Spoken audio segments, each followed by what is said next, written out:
केटू दुनिया का दूसरा ऊंचा तरीन पहाड़ है। सतह समंदर से 28,251 फीट की बुलंदी पर मौजूद केटू पाकिस्तान के गिलगित बल्तिस्तान के इलाके में मौजूद है।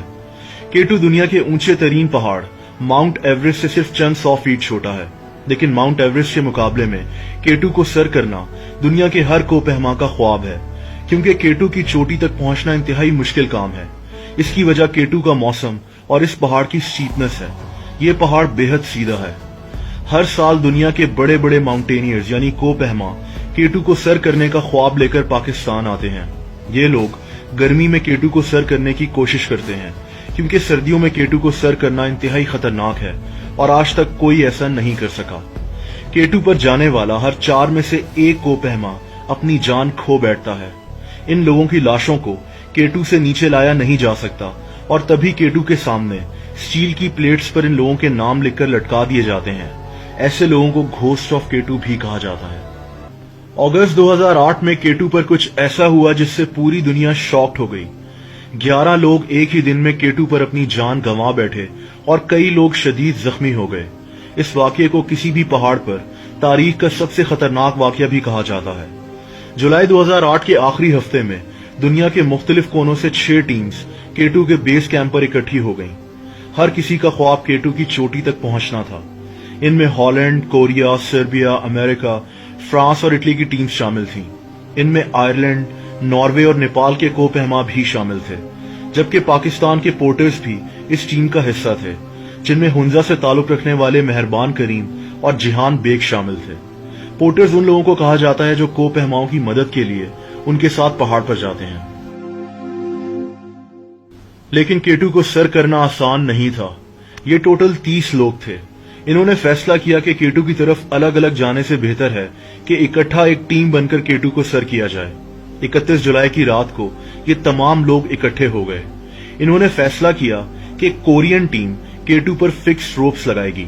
ये वो हिफाजती रस्सियां होती हैं जिनको केटू पर लगाकर इनकी मदद से केटू पर चढ़ा जाना था। 1 अगस्त की सुबह को ये 6 टीम्स केटू की चोटी की तरफ चढ़ना शुरू हो गईं। इन लोगों का लीडर वैन रूइजन नामी एक इंतहाई एक्सपीरियंस कोपहमा को बनाया गया।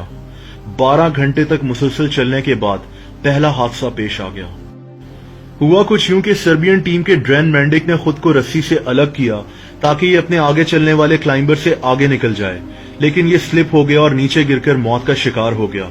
पाकिस्तानी पोर्टर जिहान बेग ने मैंडिक की लाश को बचाने की कोशिश की, लेकिन ये भी अफसोसनाक तौर पर स्लिप हो गया और नीचे गिरकर मारा गया। इस पॉइंट पर कुछ कोपहमाओं ने वापस जाने का फैसला कर लिया, जिनमें सेसिले स्कॉग नामी एक औरत भी शामिल थी। इसका ताल्लुक नॉर्वे से था। ये एक बहुत माहिर कोपहमा थी। ये अपने शौहर रॉल्फ बे के साथ केटू को सर करने के लिए आई थी और इनकी शादी को सिर्फ 1 माह हुआ था। इसका शौहर रॉल्फ बे उस वक्त केटू के एक ऐसे हिस्से से गुजर रहा था जहां बर्फ के बड़े बड़े पहाड़ बने हुए थे। ये जगह इंतहाई खतरनाक होती है क्योंकि यहां से बर्फ पिघलकर अक्सर नीचे गिरती है। रॉल्फ की बदकिस्मती ये थी कि ये जो ही इस जगह से गुजर रहा था, उसी वक्त एक बहुत बड़ा बर्फ का हिस्सा टूटा, जिसके नीचे ये दब गया और मारा गया। इसकी बीवी थोड़ा ही नीचे से अपने शौहर को मौत के मुंह में जाता देख रही थी। दोस्तों, इस सूरत हाल में कोई कुछ नहीं कर सकता। किसी की लाश को भी रिकवर करना खतरे से खाली नहीं होता। कुछ घंटा पहले पाकिस्तानी पोर्टर जिहान बेग भी इसी तरह मौत के मुंह में गया था। केटू की चोटी के इतने नजदीक आकर अब लोग वापस नहीं जा सकते थे। 3 लोग मारे जा चुके थे, लेकिन इन लोगों ने अपना सफर जारी रखा। इस एक्सपीडिशन का लीडर वैन रूइजन शाम के 7 बजे केटू की चोटी पर पहुंच गया। इसके साथ 4 और लोग भी शामिल थे। दुनिया का दूसरा ऊंचा तरीन मकाम, अंधेरा और सर्दी ऐसी कि लोगों के जिस्म अकड़े हुए थे और इस हालत में केटू से नीचे उतरना बेहद खतरनाक था। इनको नीचे कुछ टॉर्च लाइट्स नजर आ रही थीं। ये कोरियन क्लाइंबर्स थे जो केटू की चोटी की तरफ बढ़ रहे थे। अचानक ये टॉर्च लाइट्स गायब हो गईं। वैन रूइजन को काफी परेशानी हुई, लेकिन ये लोग नीचे उतरना शुरू हो गए। जिस बर्फ के पहाड़ के नीचे रॉल्फ बे आकर दब गया था, उसी बर्फ ने हिफाजती रस्सियों को भी तबाह कर दिया था। ये लोग अब बढ़ चुके थे। नेपाल का एक कोपहमा ज्यूमिक भोटे केटू के एक खतरनाक तरीन हिस्से बॉटल नेक में फंस चुका था। ये जगह इंतहाई फिसलने वाली और स्टीप होती है।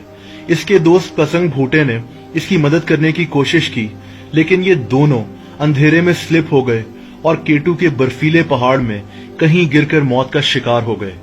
बॉटल नेक के हिस्से में एक 61 साला फ्रेंच क्लाइंबर भी फंसा हुआ था। इसका नाम ह्यूज डॉबरेट था। इस आदमी की मदद के लिए इसके साथ पाकिस्तानी पोर्टर मेहरबान करीम भी मौजूद था। ह्यूज को डर था कि इसकी ऑक्सीजन की बोतल खत्म हो जाएगी और ये तेजी से नीचे की तरफ उतरना शुरू हो गया, लेकिन अफसोसनाक तौर पर सिर्फ 10 मिनट के बाद ही ये भी नीचे गिर गया और इसके बाद इसका पार्टनर मेहरबान करीम भी फिसल कर अंधेरे में बर्फ में कहीं गुम हो गया। पिछले कुछ घंटों में केटू कई लोगों की जानें ले चुका था और कई लोग मौत के मुंह में थे। एक्सपीडिशन का लीडर वैन रूइजेन, जो केटू से नीचे उतर रहा था, को नजर आना बंद हो गया था। केटू की बर्फ पर पड़ने वाली धूप की चमक की वजह से ये आदमी तकरीबन अंधा हो गया था और फिर उस वक्त दुनिया के दूसरे ऊंचे तरीन पहाड़ पर अंधेरा हो चुका था। दोस्तों, 8000 मीटर की ऊंचाई वाले एरिया को डेड जोन कहा जाता है, क्योंकि इस ऊंचाई पर इंसान अपने होशो हवास खो सकता है। इस ऊंचाई पर खाना हजम करना मुश्किल हो जाता है और ऑक्सीजन ना होने के बराबर होती है। वैन रूइजेन ने पिछले 16 घंटे से कुछ खाया पिया नहीं था। हिफाजती रस्सी भी तकरीबन तबाह हो चुकी थी और इतने अंधेरे में बगैर रस्सी के नीचे उतरना इंतहाई खतरनाक था। अचानक इसकी कमजोर नजर ने 3 कोरियन क्लाइंबर्स को देखा। ये वही लोग थे जिनके हाथ में टॉर्च थी, जो अचानक गायब हो गई थी। ये लोग हिफाजती रस्सी के अंदर फंसे हुए थे। अगर वैन इनकी रस्सी काट देता तो ये लोग नीचे गिर सकते थे। वैन इनकी मदद करने के काबिल भी नहीं था। 2 और क्लाइंबर्स, कॉनफोर्टला और मैकडॉनल भी यहां पहुंच गए। इन लोगों ने काफी देर तक कोरियंस की मदद करने की कोशिश की, लेकिन ऐसा नहीं हो सका। मजबूरन इन तमाम लोगों ने कोरियंस को छोड़कर नीचे उतरने का फैसला कर लिया। लेकिन फिर हैरत अंगेज तौर पर मैकडॉनल, जिसका ताल्लुक आयरलैंड से था, फिर से ऊपर केटू की तरफ चढ़ना शुरू हो गया।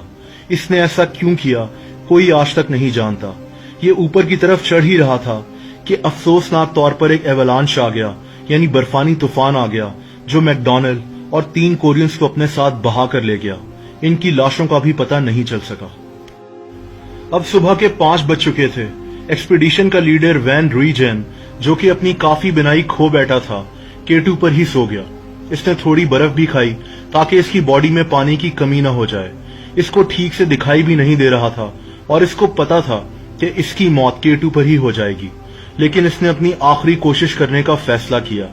ये आदमी 3 घंटे तक नीचे उतरता रहा। यहाँ एक नेपाली पोर्टर पेम्बा ने अपनी जान पर खेलकर काफी लोगों की जानें बचाई। पेम्बा केटू की चोटी से वापस नीचे पहुंच चुका था। इसको वॉमिट हो रही थी, लेकिन ये दवाई खाकर वापस केटू पर लोगों की मदद करने पहुंच गया। इसने इटालियन क्लाइंबर कॉनफोर्टला को नीचे उतारने में मदद की। कॉनफोर्टला की उंगलियां सर्दी की वजह से काम नहीं कर रही थीं। पेम्बा को यहाँ वैन रूइजेन भी मिल गया और इसने इसको भी नीचे उतारने में मदद की। दोस्तों, इस वक्त तक पाकिस्तान आर्मी के हेलीकॉप्टर्स जख्मी क्लाइंबर्स को रेस्क्यू करने केटू की तरफ रवाना हो चुके थे। ये रेस्क्यू ऑपरेशन इंतहाई खतरनाक था, लेकिन पाकिस्तान आर्मी के जवानों ने अपनी जान पर खेलकर सर्वाइवर्स को स्कर्दू के हॉस्पिटल में शिफ्ट किया। केटू पे 11 लोगों की जानें जा चुकी थीं और कई लोग शदीद जख्मी हो चुके थे। ये खबर इंटरनेशनल मीडिया में आग की तरह फैल गई थी। इस वाकये पर कई किताबें भी लिखी गईं और कई डॉक्यूमेंट्रीज भी बनाई गईं। केटू को सर करना आज भी दुनिया के बड़े बड़े कोपहमाओं का ख्वाब है, जो इस पहाड़ के खतरों के बावजूद हर साल केटू का रुख करते हैं। दोस्तों, अगर आपको वीडियो पसंद आई हो तो वीडियो को लाइक करना मत भूलिएगा।